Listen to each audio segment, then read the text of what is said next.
I don't like anything about you, Mother. We want to live with our family alone, so get out. I was dumbfounded by these words suddenly hurled at me by my eldest son's wife. The same words that were said when I had to leave my parents' home alone. Now the anger surged in me at the thought of being driven out of this home as well. Well, I'll leave then, I declared and gathered my belongings to move out. That was the last straw. I swear I'll never forgive my oldest son's wife. It was time to put my plan into action. As a result, my daughter-in-law, my name is Sandra Clark, and I am turning 61 this year. Though I'm technically retired, I'm fortunate enough to still be working. Even though I'm still working, it's not like I'm going to the office every day. I drop in occasionally and attend meetings. But nowadays, many meetings are held remotely, and I'm working from home most of the time. My oldest son seems to have the wrong idea that I'm not working anymore. I became a widow in my 40s. Currently, I'm living with my oldest son and his wife. My parents' home is an old house just with a large property. It has its issues, but I really liked the place. That was the reason that made moving out difficult. I never had any financial difficulties in my life. Most of my late husband's insurance payout is still untouched. It's a lifestyle where there is no need to worry about my twilight years. Even though it seems like I'm leading a carefree life, I do have some worries. It's my oldest son's wife.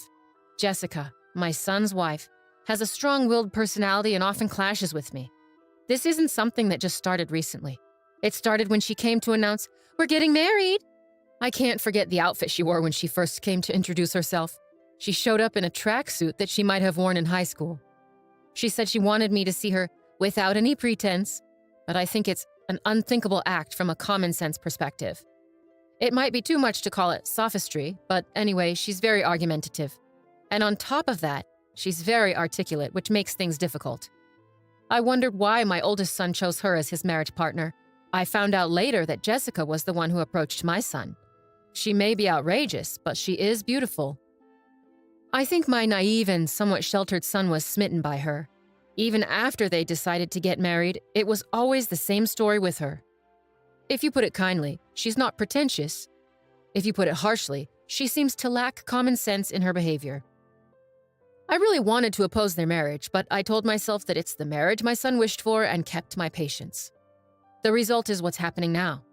My son didn't want to leave me alone in our family home, so he insisted we live together after the wedding. I had initially thought that Jessica would oppose, but it turned out that Jessica was also in favor of living together. The reason became clear shortly after we started living together. Jessica, however, never did the house chores and left everything to me.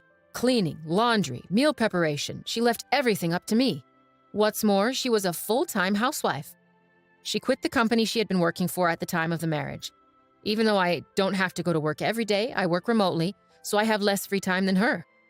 When I'm facing the computer for my job, Jessica would make comments belittling me, saying, "I'm just playing around." I used to brush it off with a laugh as it was too troublesome to argue every time, but it certainly irked me when it kept happening. "Jessica, you seem to have quite a bit of spare time. Could you help with the cleaning?" I tried asking this to Jessica, who was idly watching a TV drama. Jessica made a deeply disgusted face. She sighed exaggeratedly and said to me, "The reason I don't do housework is for your sake, Mother. Why don't you understand? It's sad that you can't appreciate my thoughtfulness." She brandished her unique theory and blamed me. According to Jessica, if she does the housework, it would deprive me of my only job. She says that if that happens, seniors become sedentary, which is unhealthy, and there's also a concern about dementia due to lack of stimulation. In other words, Jessica apparently lets me do the housework. Her ridiculous logic almost gave me a headache.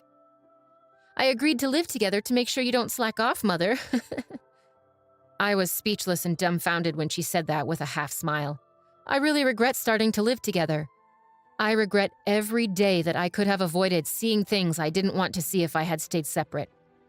Doing housework while being watched by Jessica every day is nothing but agony. Reaching my limit, I decided to talk to my eldest son. It wasn't to complain about Jessica. I decided to move to an apartment where I could live alone. The house we're currently living in is old and has many level differences. I had hurt my back last year due to my age and deterioration, and there were many hard points for me. I talked to my son about the difficulty of living in this house, and I moved to an apartment. I felt like I had been driven out by Jessica, but I do not regret leaving. The new apartment is a rental. I thought it might be a bit too big for living alone, but I contracted for a room large enough for my grandchildren to stay over in the future. I had the interior customized to my taste and my own castle was complete. But my joy was short-lived as Jessica began to come over every day and stay until night. "The new apartment is really nice. Isn't it too big for you, Mother?" Jessica said, lounging on the living room couch. "Come on, Mother, come back to your old home and do the house chores. It's for your health and longevity." Unbelievably, Jessica is telling me to go back to the old house and do the house chores during the day. She's so self-centered and it makes me dizzy. "I've already moved out of the house. You need to step up as the wife. I take care of all the house chores here and my annual checkups are always good. Jessica, there's nothing for you to worry about." Jessica turned her head away, snubbing my words. She intended to pretend she didn't hear them. She always ignored anything inconvenient. That was her usual strategy. Even after that, Jessica came over to my apartment every day. Just the other day, she said, "It's too much hassle to go back," and ended up staying the night. My parents' home and this apartment are about a 15-minute walk apart. It was my eldest son who suggested I live near my parents' home because he was worried. His concern made me a little sad to leave the house. One day, when I had been out on a rare business-related outing, I returned in the evening to a surprise. To my disbelief, Jessica had let herself into my apartment. It seemed she had used the spare key I had given to my son without telling her. Welcome back," she said, lying on the floor in front of the TV, not even bothering to get up. "Jessica, that spare key is meant to be used in emergencies, not for you to let yourself in when I'm not home." I felt uncomfortable knowing that she'd been in my apartment while I was away. I replied, and for the first time I sternly told her so. She seemed taken aback, since she was used to my normally quick-to-forget anger. She shot me an annoyed look, but I stared right back. "You really are a stingy mother-in-law. I can't stand that about you." Jessica began yelling at me. "I can't stand anything about you, even this apartment. We're a family, so you should leave." With that, she tried to usher me out the front door. It seemed she couldn't stand the thought of me living in this apartment. She was upset that they were living in the old house while I was here, saying it was unfair. "The rent for this place is being paid by James, isn't it? It wouldn't be strange for us, his family, to live here. That's what living beyond your means means." It seemed Jessica thought my son was paying the rent for the apartment. That explained why she was always showing up here. In her mind, the apartment should have been a place for her family to live. "All right, I will leave," I retorted, staring her down. I agreed to move my belongings out within 3 days. Jessica seemed skeptical, demanding I call a moving company in front of her. I immediately called a moving service from my smartphone and scheduled them to come in 2 days. As she left, satisfied, I watched her retreating figure and started formulating a plan. I moved out as promised. My new home was an apartment specifically for seniors. I decided to try it out for 2 weeks. I handed over the keys and lease documents to Jessica, asking for a change in the contract through the real estate agent to the landlord. As I've known the landlord for a long time, they were flexible and accommodating, which was a relief. My eldest son was furious with Jessica for kicking me out. He seems to be contemplating divorce, but Jessica doesn't seem to care. On the contrary, she appears to have started living alone in my apartment, declaring, "Well, then let's live separately." I can only marvel at how brazen she is. However, in 5 days, Jessica will come to know the truth.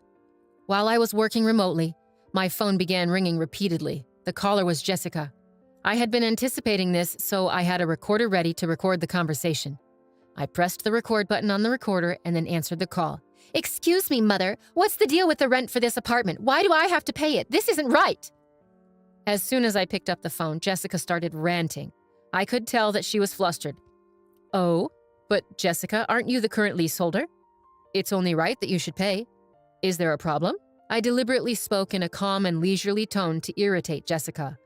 The flustered Jessica seemed to become even more agitated. "But didn't James used to pay the rent here? We're not even divorced yet, so shouldn't James pay it?" When Jessica told my eldest son about the rent issue, he told her that I knew the truth and that she should call me. In reality, there was never a time when my eldest son paid the rent. In fact, I had been financially assisting him. After retiring from my job, I stayed on at the company as a consultant. In addition to that, I have been working as an advisor in the industry, providing advice when requested and earning a decent salary. With my proven track record, I earned far more than my eldest son. I had been secretly helping my son as he was struggling due to Jessica's extravagant spending habits. So, it's a misunderstanding on your part, Jessica. Originally, I was the one paying the rent for that place. I didn't make James pay a dime. Jessica, who had been hoping to enjoy living separately in the new apartment, seemed shocked and taken aback. Jessica only said what she wanted to say before hanging up the phone. I immediately contacted my eldest son and let him listen to the recorded conversation. I've been putting up with it for a while too, but I'm at my limit. You feel the same, right? I'm aware that my son is worn out from repaying the debts that Jessica has accumulated. No matter how grown up my son may be, as a parent, I can't help but lend a hand. Even if people say I'm too soft, I believe it's natural as a parent. My son replied in a small voice, I'll divorce her. I'm tired too. Well, follow my instructions then. I told my son my plan and gave him instructions. I first asked him to take paid leave for about 3 days from today. I directed him to discreetly move out his important belongings without letting Jessica know. We don't want her noticing any large trucks as she might be hanging around nearby. I had told him to gradually move things out during the night. The location where the important belongings were moved was somewhere Jessica was unaware of. It was a single-family home that I had searched for as a final dwelling. In this way, the plan progressed secretly. Then 3 days later, there was another call from Jessica. She was much more flustered than the other day. What? What are you so flustered about? Just like the other day, I dealt with her in a deliberately relaxed tone. Jessica was overly anxious, almost in a state of panic. Mother, our house is up for sale and I got a call from my parents saying that my belongings have arrived at their house. What does that mean? Apparently, my eldest son had moved according to my instructions. He had sent Jessica's belongings to her parents' house and put up the house she lived in for sale, leaving it empty. The landlord told me that if I can't pay the rent, I should leave. I thought I should consult with James, and when I got home, there were chains and a padlock on the gate, and I couldn't get in. There's even a for sale sign up. Jessica was almost hysterical. She must have been surprised when she got home. I have already formally entered into a sales contract with the realtor. We can't get into that house anymore. Jessica, there are a few things I want to correct. I started off like that.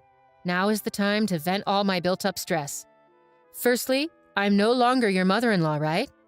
Yesterday, James should have filed for divorce. You signed it, didn't you? You and I are strangers now.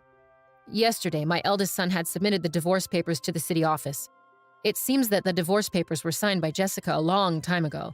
Threatening to divorce if he didn't do as she said was apparently a habit of hers. My eldest son thought that one day Jessica would rehabilitate. She was the person he had loved enough to marry. When threatened with divorce, he had no choice but to give in, as he once told me. But it seems my eldest son has woken up. He signed his name on the divorce papers that were always used as a threat and submitted them. The divorce papers have been formally accepted. You always said to James that you could divorce any time. Aren't you satisfied now that things have gone your way, Jessica? On the other side of the phone, I sensed Jessica holding her breath. She wanted to retort but couldn't find the words. She must be feeling frustrated. Besides, I'm worried about you. After divorce, you can't continue to live in that apartment without working, can you? And moving costs money too. It's tough. How did you even manage to pay this amount? I can't believe it.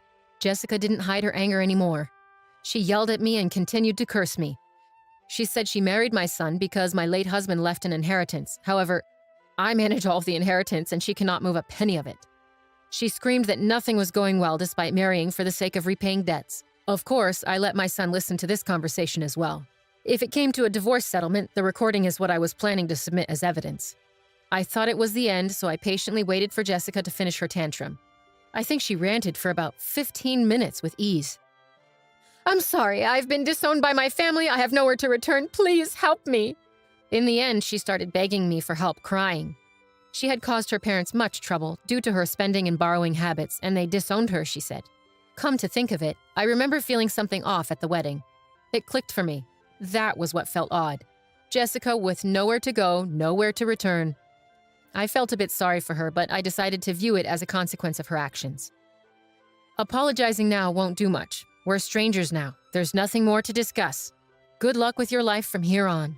I ended the call with Jessica after saying that. I felt a sense of relief. After our call, Jessica apparently caused a ruckus at my eldest son's workplace.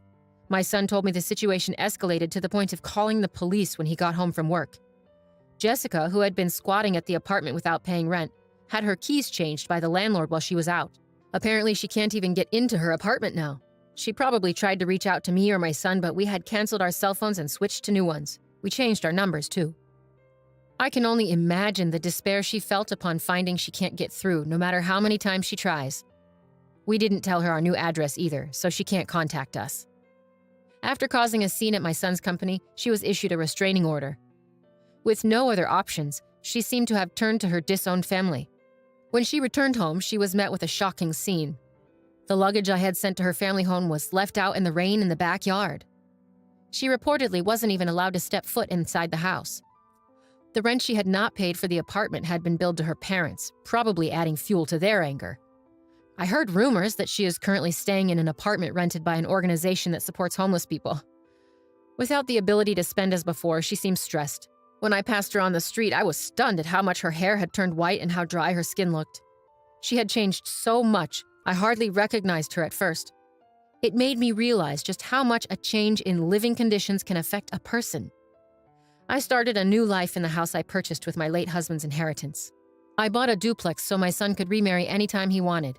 For now, my son joins me for dinner, but otherwise he takes care of his own things. I've come to think that this is just the right amount of distance. The money from the sale of my parents' home is saved for future needs. I plan to use it for my son and his future wife when they marry. Of course, I also need to keep some for any future grandchildren. I'm thinking of setting up the English garden I've always wanted in my new home. On days when I don't work, I go out into the garden and take care of the young trees and herbs. This new life filled with hope has become my daily routine.